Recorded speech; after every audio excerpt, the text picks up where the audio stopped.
जय सीताराम बंधु आपण मानक अनेक अनेक स्वागत जनावि आपणकर प्रिय चैनल विश्वज्योति चैनल तरफ आम पूर्व शुणी जे महाराज दशरथ और राणी कैकेयी मध्य जो वाद रही वादान चली आम शुणीचे जानुचे आम पूर्व शुणी जे महाराज दशरथ को कैकेयी जो कथा कहते जो दुईटी वर मागिंट से दुईटी वर भितर अत्यंत कठोर और निर्दय निष्ठुर भाव निजकू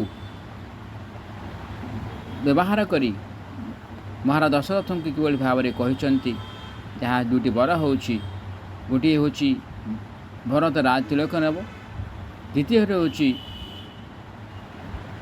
राम कौन करेंगे ना 12 वर्ष वनवास जी 14 वर्ष वनवास जी ये दुईटी वर द्वारा म्रियमाण हो जाती महाराज दशरथ से आज जो पराक्रमी पराक्रमी और दृढ़ प्रतिज्ञ जो राजा जो महाराजा सारा जगत को माने निजर बल द्वारा निजर बुद्धि द्वारा निज ज्ञान द्वारा निज धैर्य द्वारा सबकि पराजय माने विजय लाभ करुले से ही महाराज दशरथ आज राणी के पाखरे निजको माने इतस्तता अनुभव करिसेंती निजको दुर्बल अनुभव करिसेंती माने पार्टी आज बंद हो जाऊँ खोली पार ना आज मूक हो जाती कौन कहे कौन करेंगे चिंता करना ये परिस्थिति दुखर परिस्थिति आज जागृत रही आज राज परिषद कहीं सकाळ पाई राम राजा होता किंतु सकाळ पाइबा पूर्वर कैकेयी कहते राति भितर राति न पाहुणु राम 14 वर्ष वनवास जी तेणु ये दुस्सह परिस्थिति आज हृदय संभाली पारुना महाराज दशरथ कहीं महाराज दशरथ से थे नयन पेतुला अंधर लौड़ी से हृदय से थे राम ही थे हृदय जदि आपण शरीर हृदयटा चली जाए तो आप बंचीपारे कि ना बंचीपारे ना से भली आज महाराज दशरथ हृदय थे राम कहना राम को बिना से बंची पार नी सदाबले राम को देखुले राम नाम जप करुले सदाबले आखि आगे राम को देखुले आखिर पिछुड़ा के पड़गले कुआड़ गला राम बोली खोजुले सी जदि राम जदि 14 वर्ष वनवास पलैजे ताहले से बंचबा किभली तेणुक राम बिना से खाऊ नथिले कि राम बिना शोऊ नथिले महाराज दशरथ आज ये निर्दय भाषा शुणिला परे आज मन आज वितत्त हो जाइए आज से आज अचेत हो जाती महाराज दशरथ तेणु एक दुख दारुण समय आज आम कि भाव में समय को नेबा आम विचार करें तेणु प्रभुंर विचारधारा भितर प्रभु आसी मानव शरीर नहीं कि संसार को आसी मानव मर्त्य लोक को आसी लीला खेल करने तेणु कि कहार आम भावुचे सी मोर पुओ बोली सी तो आस समस्त पिता जनकर पिता नुहे जनकर पुओ नुहे से जगतर पिता जगतर पुओ तेणुक से भाव आम भावा जे मो पुओ बोली आम भावा एत मन भितर जागृत ना मन भितर भाव मो पुओ बोली आम जो श्रद्धा भगवान को श्रद्धा करने कथा तो प्रेम करने कथा तो कि भगवान भी प्रेम करती किंतु दगा दे दियंती आज महाराज दशरथ खाइले बसिले उठिले चलिले राम नाम जप करुले राम को न देखले खाऊ नथिले राम को न देखले चली नथिले मामू को न देखले से पचारुले राम कौटी अच्छी कौन करुच्ची कि प्रभु कौन करुँच लीला खेला हिसाब से से निजको माने निजको जड़े मो दोष की दोष ना कि आसी कड़े ना आसी असुर मान को बद्ध करने असुर मान को उद्धार करने कहीं असुर मानकर जो प्रताड़ित असुर मान जो अत्याचार समाज भीतर रही अत्याचार को ध्वंस करने रावण को दशानन को ध्वंस करने कहीं देवता मानकर अनुरोध द्वारा से आसी तेणु दोष आज दोषी होती कौ मैंने दोषी होती कैकेयी और मंथरा कहीं मंथरा जो भावना रही भगवान आज देवता मानकर माँ सरस्वती कही से भावना को अधिक करा से मंथरा कौन कर मंथरा से बुद्धि जो कुबुद्धि कुविचार को ସେ କ'ଣ କରିଛି ନା କୈକେୟୀଙ୍କ ମନ ଭିତରେ ପଶାଇ ଦେଇଛି, ଲୋଭ ପଶାଇ ଦେଇଛି। ତାହାଦ୍ୱାରା କ'ଣ ହେଇଛି ନା ଜୀବନଟା ଏକ ମାନେ ସୁବର୍ଣ୍ଣମୟ ହେବା ବଦଳରେ ସୁବର୍ଣ୍ଣ ଦେଖାଇଛନ୍ତି, କିନ୍ତୁ ସୁବର୍ଣ୍ଣ ବଦଳରେ ଏକ ନିଚ ବା ସଂକୀର୍ଣ୍ଣ ବିଚାରଧାରାରେ ଆସି ପହଞ୍ଚୁଛି।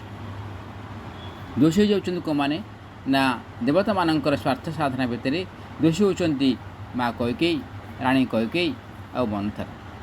ସାରା ଯୁଗ ଯୁଗକୁ ମନେ ରହୁଛି ଯେ ସମସ୍ତେ କହୁଛନ୍ତି, ଉଦାହରଣ ଦେଇ କହୁଛନ୍ତି ତୁ କୈକେୟୀ ଭଳିଆ ହେବ ନା, କି ସେ କହୁଛି ମନ୍ଥରାଟା ଭଳି କହୁଛି, ୟା କଥା ତା ପାଖରେ, ତା କଥା ତା ପାଖରେ, ଘର ଭଙ୍ଗା ନୀତି ଏଭଳି ଯେଉଁ କଥା କହୁଛି। ଏବେ କ'ଣ ହେଲା, ମନ୍ଥରା ଯେଉଁ କଥା କହିଲେ ଘର ଭାଙ୍ଗିଗଲା ନିଶ୍ଚିତ ଭାବେ। ଯେଉଁ ରାମ ରାଜ୍ୟ, ଯେଉଁ ରଘୁକୁଳ ନନ୍ଦନ ବା ସେ ଯେଉଁ ଦଶରଥଙ୍କର ଯେଉଁ ମହାପରାକ୍ରମ ଥିଲା, ସେ ଆଜି ସମ୍ପୂର୍ଣ୍ଣ ଧ୍ୱଂସ ପାଇଯାଉଛି। ଆଉ ସମସ୍ତଙ୍କ ମନ ଭିତରେ ଯେଉଁ ଆନନ୍ଦ ଖେଳିତି ହେଇଥିଲା, ସକାଳ ପାଇଲେ ରାମ ରାଜା ହେବେ, ତେଣୁକି ସେ ଯେଉଁ ମନ ଭିତରେ ସମସ୍ତେ ନଗରବାସୀ ପ୍ରଜାମାନେ ଅତି ଆନନ୍ଦରେ ନାଚି ଉଠୁଥିଲେ, ବାଦ୍ୟ ବାଜୁଥିଲା, ଚାରିଆଡ଼େ ଶୋଭାମାନ ହେଉଥିଲା, ଫୁଲରେ ସଜା ଯାଇଥିଲା, ସବୁଆଡ଼େ ସମସ୍ତେ ଆଜି ନୃତ୍ୟଗୀତ କରୁଥିଲେ। ଆଉ ରାଜ ପରିଷଦ ସଜା ହେଇଥିଲା, ସବୁ ଆଲୋକମାଳାରେ ସଜା ହେଇଥିଲା, ଫୁଲମାଳାରେ ସଜା ହେଇଥିଲା, ସମସ୍ତେ ବାଦ୍ୟ ବାଜୁଛି, ସମସ୍ତେ ଆଜି ଖୁସିରେ ମନୋନିବେଶ କରିଛନ୍ତି। କିନ୍ତୁ ମୁହୂର୍ତ୍ତ ଆସି ପହଞ୍ଚୁଛି, ଦୁଃଖ ସେଇ ବାଦ୍ୟଟା ବନ୍ଦ ହେଇଯିବ, ସେ ଫୁଲମାଳ ସେ ମଉଳିଯିବ, ଆଉ ସେ ଦୀପଗୁଡ଼ାକ ସେ ଲିଭିଯିବ। କିଛି ସମୟ ପରେ ସେହି ସମୟ ଆଜି ଭଗବାନଙ୍କ ପାଖରେ ଆମେ ତା ପୂର୍ବରୁ ଆଉ କିଛି ଆରମ୍ଭ କରିବା ଆଜିର ଅଧ୍ୟାୟକୁ। ବହୁତ ଦିନ ମଝିରେ କରିପାରିନି, ସେଥିପାଇଁ ଆପଣ କ୍ଷମା ମାଗୁଛି। କାହିଁକି ସମୟର ସ୍ରୋତ ସହିତ ଆମେ ନିଜକୁ ସାମିଲ କରିବା ପାଇଁ ହେଲେ, ଭଗବାନଙ୍କ ପାଖରେ ମନୋନିବେଶ କରିବାକୁ ହେଲେ ଭଗବାନଙ୍କ ଇଚ୍ଛା ଥିଲେ ହିଁ ହୁଏ, ଆଉ ନିଜ ଇଚ୍ଛାରେ କିଛି ହୋଇପାରେ ନାହିଁ। କାହିଁକି କେତେବେଳେ ତ ଶରୀରକୁ ବେଦନା ଦେଇଦିଅନ୍ତି, କେତେବେଳେ ମନକୁ ବେଦନା ଦେଇଦିଅନ୍ତି, କେତେବେଳେ ମନକୁ ଉତ୍ସାହ ଦେଇଦିଅନ୍ତି, ତାଙ୍କ ଉପରେ ନିର୍ଭର କରିଥାଏ। ତେଣୁ ଆପଣମାନଙ୍କ ପାଖରେ କ୍ଷମା ମାଗୁଛି, କାହିଁକି ଆପଣମାନେ ହେଉଛନ୍ତି ସେହି ଶ୍ରୀରାମଙ୍କର ଏକ ସ୍ୱରୂପ। ଆପଣମାନେ କେହି ନୁହନ୍ତି, ଆପଣମାନେ ହିଁ ଭଗବତ ସ୍ୱରୂପ, ଆପଣମାନେ ଭଗବାନ। ତେଣୁ ଆପଣମାନଙ୍କୁ ମୁଁ ପ୍ରଣାମ କରୁଛି, ଏ ଅଧମ ଅକିଞ୍ଚନ, ଏ ଦାସନୁ ଦାସ। ଆସନ୍ତୁ ପ୍ରଭୁଙ୍କର ସେ ଦିବ୍ୟ ନାମକୁ ସ୍ମରଣ କରିବା। ଓମ୍ ରାମଜଂ ଲକ୍ଷ୍ମଣଂ ସୀତାପତି ସୁନ୍ଦରଂ କାକୁସ୍ଥଂ କରୁଣାକରଂ ଗୁଣୋଧି ଗୁଣାୟକଂ ବିପ୍ରପ୍ରିୟଂ ଧାର୍ମିକଂ ରାଜେନ୍ଦ୍ରଂ ସତ୍ୟସନ୍ଧଂ ଦଶରଥତନଂ ଶ୍ୟାମଳଂ ଶାନ୍ତମୂର୍ତ୍ତି ବନ୍ଦେ ଲୋକାଭିରାମଂ ରଘୁକୁଳ ତିଳକଂ ରାଘବଂ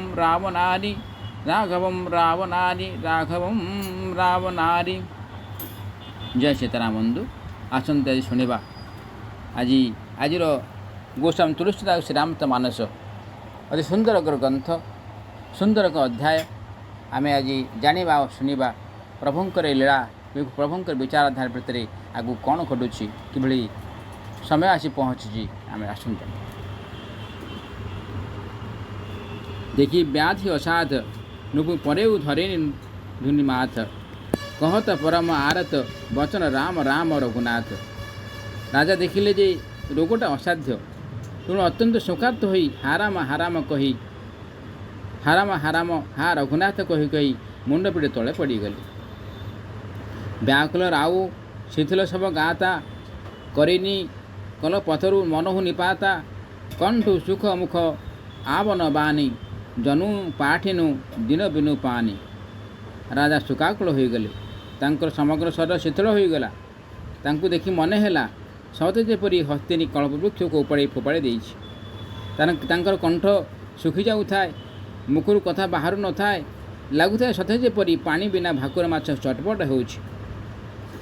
ପୁନି କହ କଟୁ କଠୋର କକେଇ, ମନହୁ ଘାୟ ମାହୁର ଦେଇ, ଯୋ ଅନ୍ତ ହଉ ଅସ କର ତବୁ ରହେଉ, ମାଗୁ ତୁମ୍ହ କେହି ବୋଲ କହେଉ। ଅର୍ଥାତ୍ କକେଇ ପୁଣି ଥରେ କଟୁ ଓ କଠୋର ବଚନ କହି କଟା ଘାରେ ବିଷ ବୋଳିଦେଲେ। କହିଲେ, ଯଦି ଶେଷରେ ଇଆ କରିବାର ଥିଲା, ତେବେ କେଉଁ ବଳରେ ଆପଣ ମାଗ ବୋଲି କହିଦେଉଥିଲେ।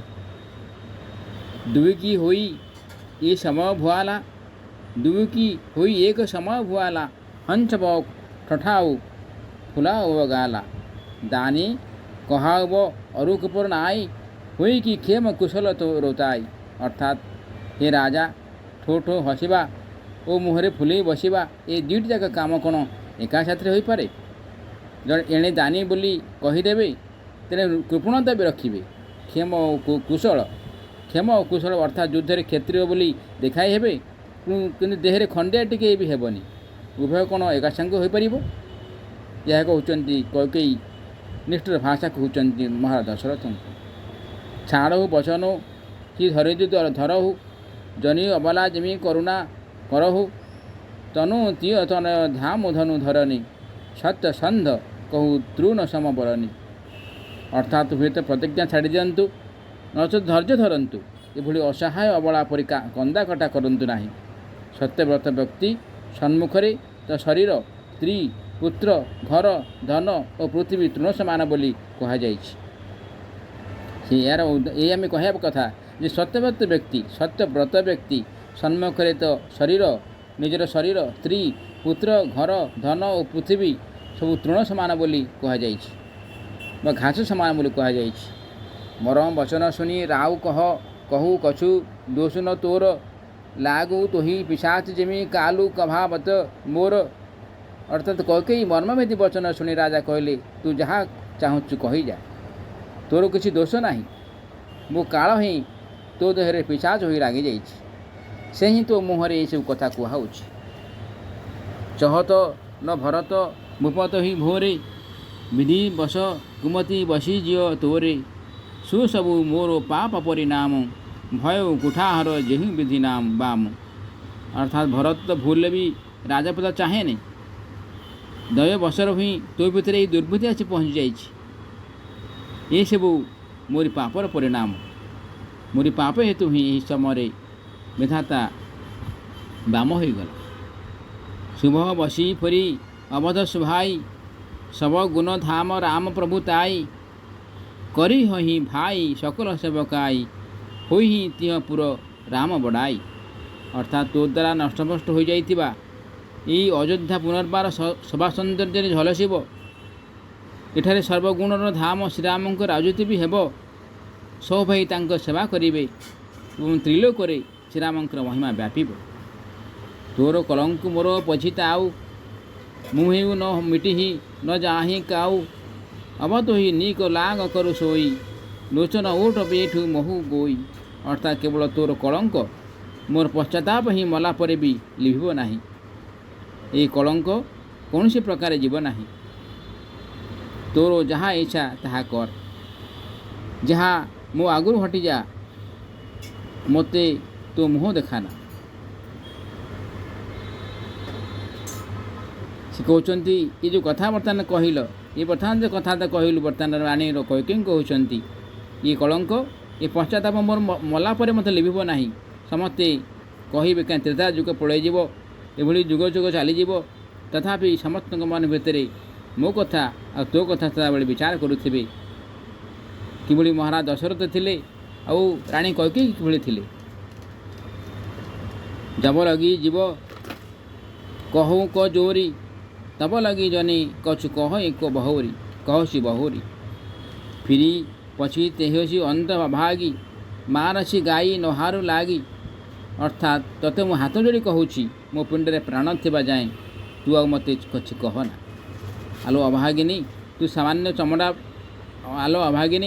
ସାମାନ୍ୟ ଚମଡ଼ା ଫିତା ଖଣ୍ଡେ ପାଇ ଏ ଯେଉଁ ଗୋରୁ ମାରୁଛୁ, ଏଥିପାଇଁ ତୋତେ ଶେଷରେ ପଶ୍ଚାତାପ କରିବାକୁ ପଡ଼ିବ। କରୁ ରାଉ କହି କୋଟି ବିଧି, କାହେ କରସି ନିଦାନୁ, କପଟ ଶୟାନି ନ କହତି କଛୁ ଜାଗତି ମନୁ ମଶାନୁ। ଅର୍ଥାତ୍ ରାଜା ବହୁ ପ୍ରକାର ବୁଝାଇଲେ, ତୁ ସର୍ବନାଶ କରିବାକୁ କାହିଁକି ବାହାରିଛୁ ବୋଲି କହି ତଳେ ପଡ଼ିଗଲେ। କିନ୍ତୁ କପଟ କରିବାରେ ଚୌଧୁରୀ କୈକେୟୀ ପଦେ ବି କଥା କହିଲେ ନାହିଁ। ମନେ ହେଲା ସତେ ଯେପରି ସେ ମନ ହୋଇ ଶ୍ମଶାନରେ ବସି ପ୍ରେତମନ୍ତ୍ର ସିଦ୍ଧ କରୁଛନ୍ତି। ରାମ ରାମ ରଟ ବିକଲ ଭୁଆଲୁ, ଜନୁ ବିନୁ ପଙ୍କ ବିହଙ୍ଗ ବେହାଲୁ, ହୃଦୟ ମନାପ ଭୋରୁ ଜନି ହୋଇ, ରାମ ହି ଯାଇ କହେ ଜନି କୋଇ। ଅର୍ଥାତ୍ ରାଜା ରାମ ନାମର ଉଠୁଥାନ୍ତି, ହେଲେ ଡେଣା କଟିଯାଇଥିବା ପକ୍ଷୀ ପରି ଛଟପଟ ହେଉଥାନ୍ତି। ମନେ ମନେ ମନାସୁଥାନ୍ତି, କୌଣସି ମତେ ସକାଳ ନ ହୁଅନ୍ତା କି, କେହି ଯାଇ ଶ୍ରୀରାମଙ୍କୁ ଏକଥା ନ କହନ୍ତା କି। ଉଦଉ କରହୁ ଜନି ରବି ରଘୁକୁଲ ଗୁର, ଅବଧ ବିଲୋକି ସୁଲ ହୁହି ଉର। ଭୂପ ପ୍ରୀତି କୈକେୟୀ କଠିନାଇ, ଉଭୟ ଅବଧି ବିଧି ରଚି ବନାଏ। ଅର୍ଥାତ୍ ହି ରଘୁବୀର ଗୁରୁ ସୂର୍ଯ୍ୟ ଭଗବାନ, ହି ରଘୁକୁଳର ଗୁରୁ ସୂର୍ଯ୍ୟ ଭଗବାନ, ତୁମେ ଆଉ ଉଦିତ ହୁଅ ନାହିଁ। ଆଜି ରାଜା ଦଶରଥ କହୁଛନ୍ତି, କାହିଁକି ରଘୁକୁଳର ଗୁରୁ ହେଲେ ସୂର୍ଯ୍ୟ ଭଗବାନ, ତମେ ସୂର୍ଯ୍ୟବଂଶୀ କହୁଛୁ ଆମେ, ତେଣୁ ତୁମେ ଆଉ ଉଦିତ ହୁଅ ନାହିଁ। ଅଯୋଧ୍ୟାର ଏହି ଦୁର୍ଦ୍ଦଶା ଦେଖିଲେ ତୁମ ମନରେ ବଡ଼ କଷ୍ଟ ହେବ। ବିଧାତା ରାଜାଙ୍କ ପ୍ରେମର ଚର୍ମସୀମା ଓ କୈକେୟୀଙ୍କ ନିଷ୍ଠୁରତାରେ ଚରଣଶୀଳା କରି ଗଢ଼ି ଦେଇଥିଲେ। କାହିଁକି ଭଗବାନଙ୍କର ବିଚାରଧାରା ଭିତରେ କିଭଳି ଭାବେ ଚାଲିଛି ଆମେ ଆସନ୍ତା ସମୟରେ ଶୁଣିବା, ସେ ସମୟକୁ ଅପେକ୍ଷା କରିବା, ଜାଣିବା କିଭଳି ଭାବରେ ଆଜି ରାଜା ଦଶରଥ ଯେଭଳି ଗୁରୁ, କାହିଁକି ରଘୁକୁଳର ଗୁରୁ ଥିଲେ ସୂର୍ଯ୍ୟ ଭଗବାନ, ତେଣୁ ଆମେ ସୂର୍ଯ୍ୟବଂଶୀ ବୋଲି କହୁଛେ। ସୂର୍ଯ୍ୟଙ୍କୁ କହୁଛନ୍ତି ଆପଣ ଆଉ ଉଦିତ ହୁଅନ୍ତୁ ନାହିଁ, ଏ ରାତିରେ ଥାଉ, ଆପଣ ସକାଳ ହୁଅନ୍ତୁ ନାହିଁ। କାହିଁକିନା ଯଦି ସକାଳ ହେଇଯିବ, ସକାଳ ପୂର୍ବରୁ ରାମ ପଳେଇଯିବ 14 ବର୍ଷ ବନବାସ, ଆଉ ରାମକୁ ମଧ୍ୟ କିଏ କଥା କୁହନ୍ତୁ ନାହିଁ ବୋଲି ମନ ଭିତରେ ଭାବୁଛନ୍ତି। ଆସନ୍ତୁ, ରହୁଛି ବନ୍ଧୁ, ଆସନ୍ତାକାଲି ପୁଣି ଥରେ ଆପଣଙ୍କ ସହିତ ଦେଖା ହେବ, କଥା ହେବା। କାହିଁକି କଥା ତ ସରେ ନାହିଁ, ମନ ହୁଏ କି ଆହୁରି ପୁଣି କହିବାକୁ ଅଛି, କିଛି ବାକି ରହିଯାଇଛି। ତେଣୁ ସମୟର ଅନୁସାରେ ଏଇ ଆଜି ପ୍ରଭୁଙ୍କୁ ବିରାମ ଦେବା। ଆସନ୍ତାକାଲି ଆପଣମାନଙ୍କ ସହିତ ପୁଣି କଥା ହେବା। ରହୁଛି ବନ୍ଧୁ, ନମସ୍କାର। ଜୟ ସୀତାରାମ, ଜୟ ସୀତାରାମ, ଜୟ ସୀତାରାମ।